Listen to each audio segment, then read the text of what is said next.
আজকে আমি চলে এসেছি রবি ঠাকুরের সমাধি প্রাঙ্গণ। রয়েছে open 9 AM to close 7 PM। বলার অপেক্ষা রাখে না। হাওড়া কিন্তু হচ্ছে কবিগুরুর সমাধি 22শে শ্রাবণ, কবিগুরুর অন্তিম দিন। অন্তিম শয্যায় কবিগুরুকে নিয়ে আসা হয়েছিল এই প্রাঙ্গণে। বন্ধুরা, তুষার টক্সের নতুন একটা ব্লগে আপনাদের সবাইকে স্বাগত জানাই।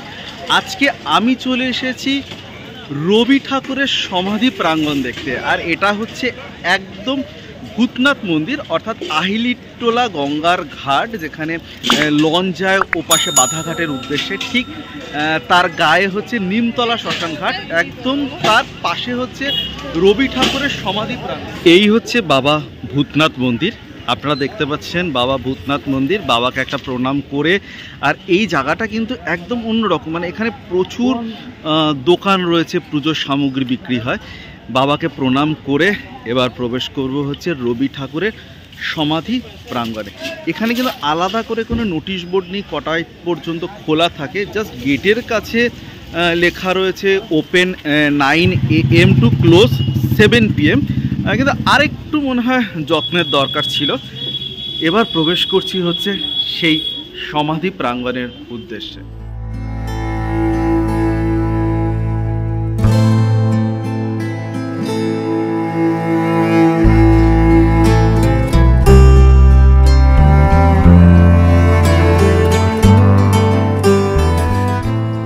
এখন প্রায় 12টা সাড়ে 12টা বাজে, আর গঙ্গায় এখন জোয়ারের সময়।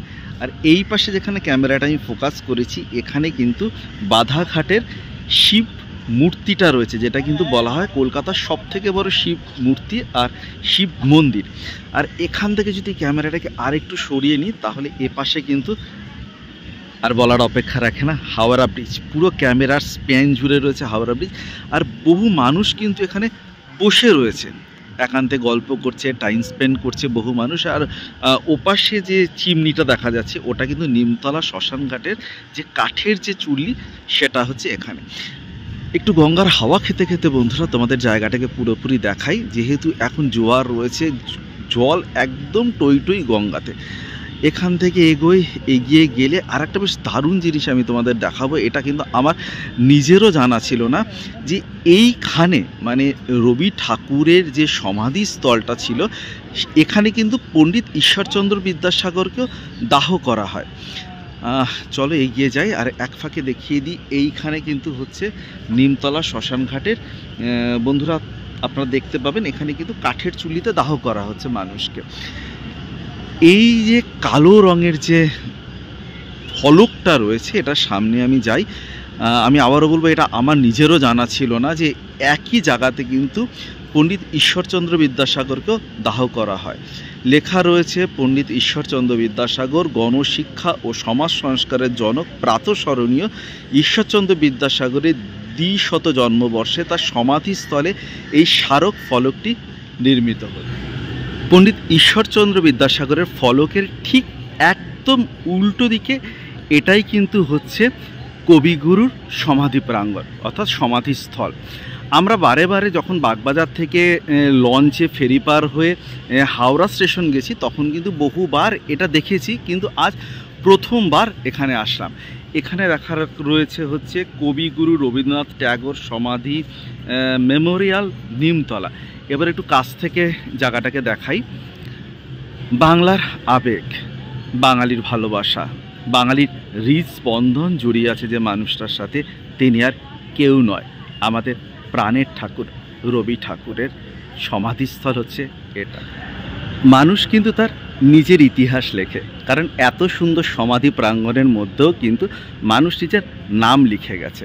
এরা শুধরাবে না, এরা ঐতিহ্যের মানে বোঝে না। বন্ধুরা যাই হোক না কেন, আমি আপনাদের জানিয়ে দিই, আপনারা যারা এখানে আসবেন তারা কিন্তু মেট্রো করেও আসতে পারেন, শোভাবাজার নামবেন, বা যারা সার্কুলার ট্রেনে করে আসবেন তারা কিন্তু আহিরিটোলাতেও নামতে পারেন। নামলে কিন্তু একদম আহিরিটোলা ভূতনাথ মন্দির আর নিমতলা শ্মশান ঘাটেই রয়েছে কিন্তু আমাদের রবি ঠাকুরের এই সমাধি প্রাঙ্গণ। 22শে শ্রাবণ, কবিগুরুর অন্তিম দিন। অন্তিম শয্যায় কবিগুরুকে নিয়ে আসা হয়েছিল এই প্রাঙ্গণে। এখান থেকেই কবিগুরু ইহলোক ছেড়ে চলে গেছিলেন পরলোকে। বন্ধুরা, ব্লগটা এখানেই শেষ করি। এটা ঠিক ব্লগ বলবো না, এটা কবিগুরুকে শ্রদ্ধা জানাতে আসা তার সমাধি প্রাঙ্গণে। প্রতি বছর 22শে শ্রাবণ কিন্তু এইখানে ছোট্ট একটা অনুষ্ঠান হয় বা অনেকেই শ্রদ্ধা জানাতে আসেন। আপনারা যারা কলকাতায় থেকেও এই জায়গা দেখেননি, আপনাদের অনুরোধ রইল অবশ্যই আসবেন, এখানে কবিগুরুকে শ্রদ্ধা জানিয়ে যাবেন। আর কিছুটা সময় কিন্তু এখানে টাইম কাটানোর জন্য খুব ভালো, মানে এখানে কিন্তু বেশ সুন্দর বসার জায়গা রয়েছে, ছোট ছোট বাগান করা রয়েছে, অনেকটা সময় কাটাতে পারেন। কিন্তু আমার কোথাও জানি মনে হয় আরেকটু যত্নের প্রয়োজন জায়গাটাকে। শেষ করে দিই, আমার কথা তোমাদের কথা, এই নিয়ে আমাদের কথা। আর এই সব কিছু যখন মিলে যায় ঠিক তখনই এই কবিগুরুর সমাধি প্রাঙ্গণে তৈরি হয় তুষার তক।